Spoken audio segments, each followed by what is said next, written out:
Bonjour et bienvenue dans cet épisode du podcast Online by Secret Therapy. Aujourd'hui, Jessica vous retrouve pour parler à cœur ouvert de son voyage dans le monde de l'entrepreneuriat.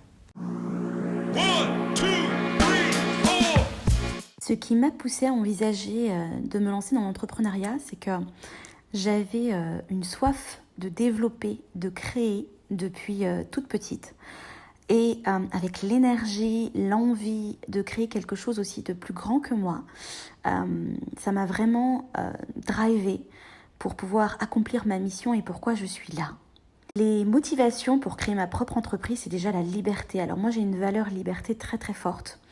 Et le fait de pouvoir créer ce que j'ai envie sans demander l'autorisation, le fait de travailler comme j'en ai envie et comment j'ai envie de le faire, c'est aussi une très belle motivation pour moi. Et puis surtout aussi créer quelque chose qui puisse évoluer. Moi j'adore grandir, j'aime évoluer, j'aime apprendre sans cesse, j'aime créer. Et je me suis dit, non, avec ma personnalité, je ne peux que finalement être à mon compte et créer ma propre entreprise. Quels défis est-ce que j'ai eu lors du lancement de l'entreprise et comment est-ce que je les ai surmontés ? Alors, les défis que j'ai eus, c'était de savoir par quoi commencer, où commencer, comment commencer. Il y a beaucoup de solitude aussi dans l'entrepreneuriat et c'est pour ça que c'est important d'être accompagné et qu'aujourd'hui, avec l'académie, on accompagne de plus en plus de personnes à lancer leur activité et les suivre aussi sur le chemin de développement de leur activité parce que la solitude du dirigeant, c'est pas un mythe, c'est une réalité. Et je pense que parfois, on a aussi plein d'idées, on a envie de se disperser et de rester focus, ça va être très important. Et surtout de savoir aussi quelles sont les actions à mettre en place à chaque étape du développement de l'activité. Les avantages à être entrepreneur par rapport à un emploi du temps traditionnel. Alors les avantages à être entrepreneur par rapport à un emploi du temps traditionnel, c'est déjà la liberté d'avoir les horaires qu'on a envie. Moi, c'est vrai que je suis très productive le matin. En fin de journée, vraiment, c'est pas des tâches... en tout cas, je ne serai pas productive. Je vais faire vraiment des tâches à faible valeur ajoutée.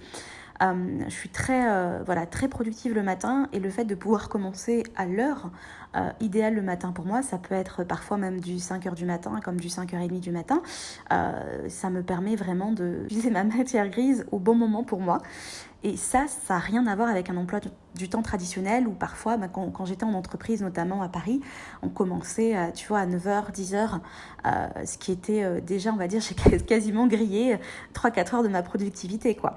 Donc, pour moi, c'est vraiment essentiel de faire mon emploi du temps en fonction de mes heures aussi où je suis productive et orienter mon agenda en fonction aussi des tâches qui sont appropriées au moment où j'ai des bons temps de productivité.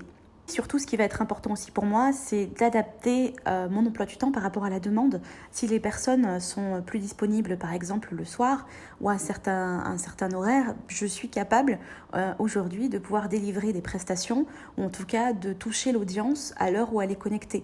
Et ça va être aussi important parce qu'un emploi du temps classique et traditionnel, on peut passer aussi à côté des personnes avec qui on a envie de créer du lien et avec qui on a envie de communiquer.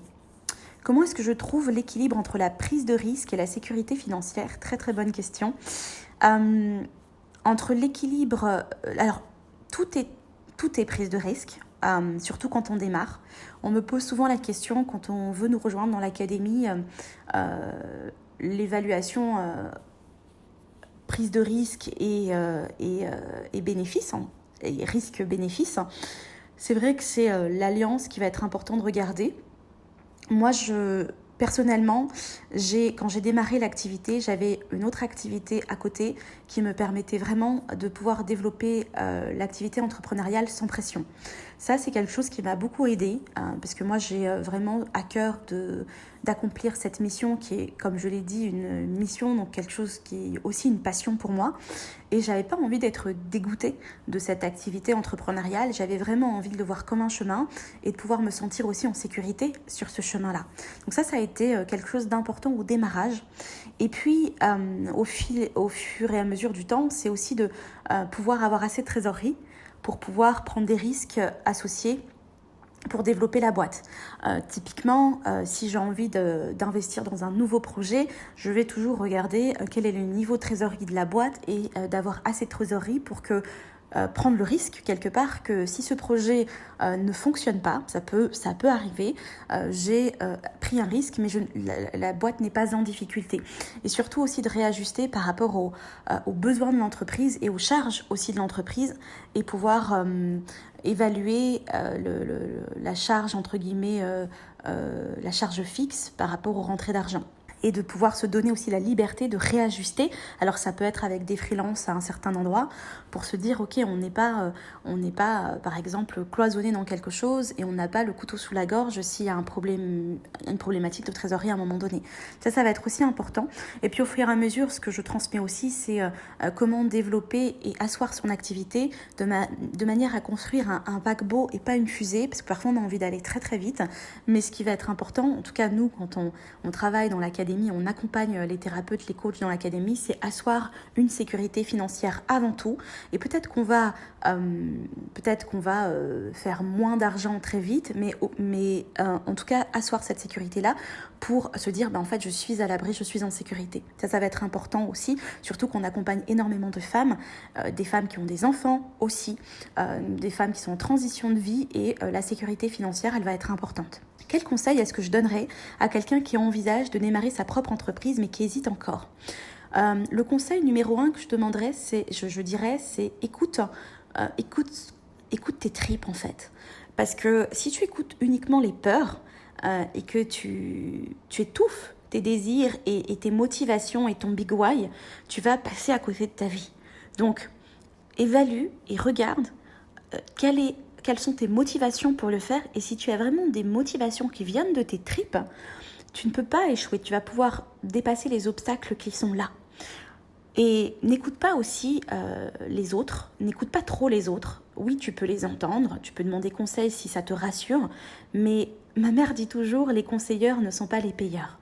Donc, si il y a quelque chose que tu as envie, ce sont tes rêves à toi et c'est important pour toi, ne va pas écouter les peurs des autres. Parce que la majorité des gens ne vont pas prendre le risque. Parce que elles vont ramener leurs propres peurs, leurs propres croyances sur toi.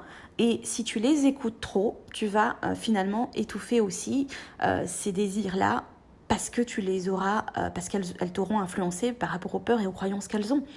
Donc, sois bien entouré et sois entouré des personnes qui ont les mêmes objectifs que toi, qui ont envie d'accomplir quelque chose aussi dans leur vie et sois entouré des bonnes personnes pour t'accompagner sur ton chemin. Comment ta passion ou ta vision personnelle a-t-elle contribué à ton succès en tant qu'entrepreneur ?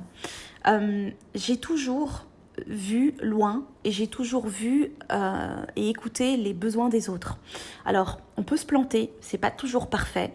Parce que parfois, on se rend compte de certaines choses au moment où on s'est déjà lancé.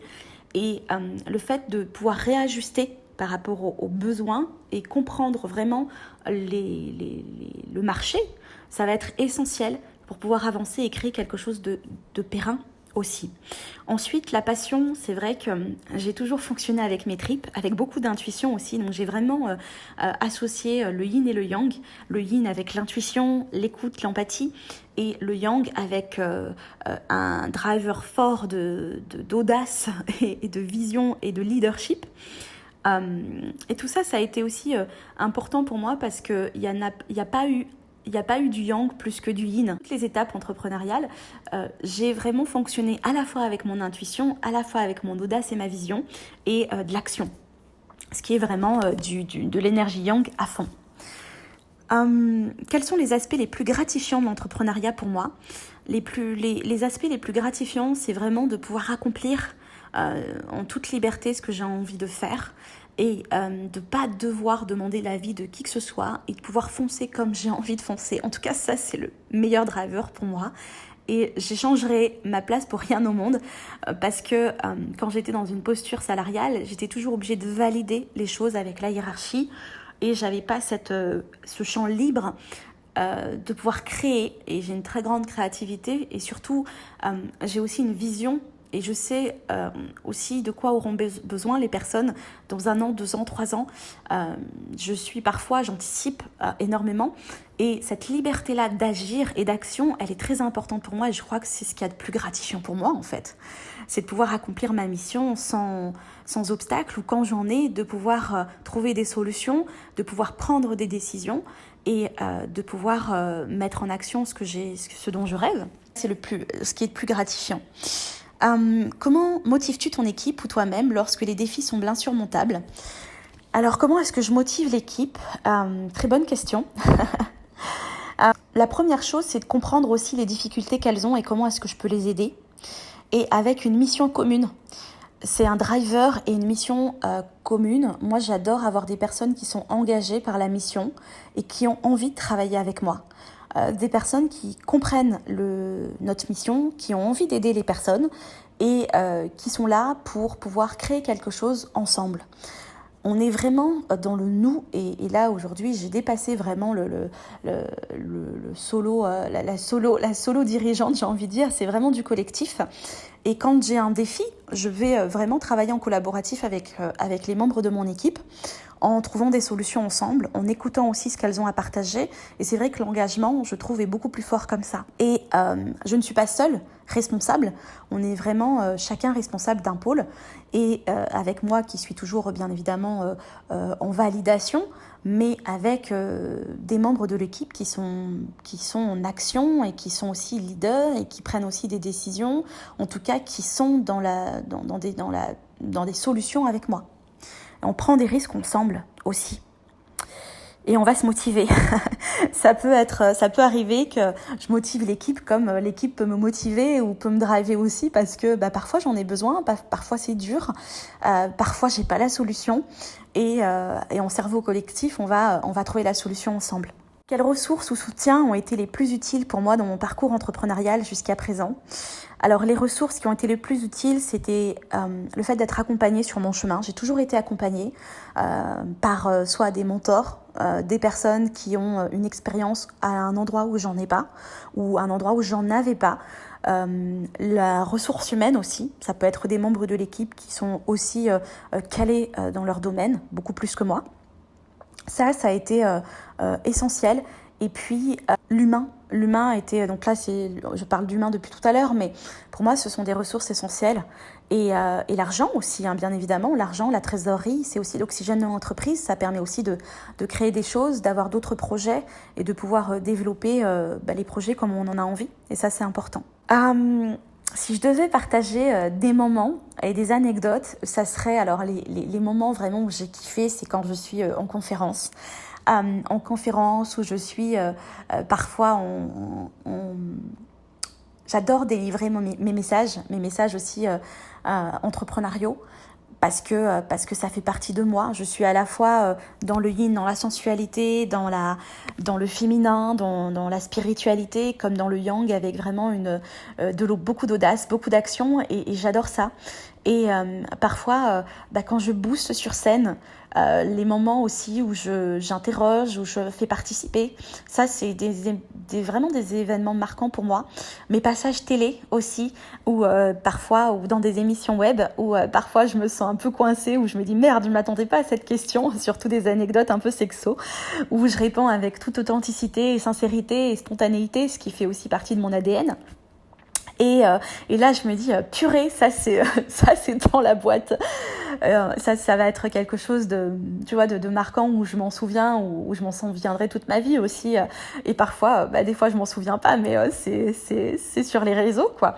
Ça, c'est un truc flagrant. Et puis, vraiment des moments aussi avec les groupes des masterminds que j'ai ou des moments où je fais des stages psychocorporels, par exemple, des moments très fun, des stages de tantra que j'ai aussi, que j'anime, que ce soit sur la sensualité, etc., la confiance en soi ou même la relation à l'argent. Et c'est des moments très très forts où on est au cœur de notre vulnérabilité, au cœur de l'intime. Quand je parle de l'intime, je parle pas forcément de sexualité ni d'intimité amoureux ou sexuelle. D'ailleurs, là, je parle vraiment de l'intimité, de ce qui se passe pour soi, des peurs qui sont là. Et ça, c'est des moments très très forts pour moi, où moi aussi d'ailleurs je me délivre et je me livre même. C'est rigolo le lapsus, mais ça c'est vraiment très très fort et des moments très forts pour moi.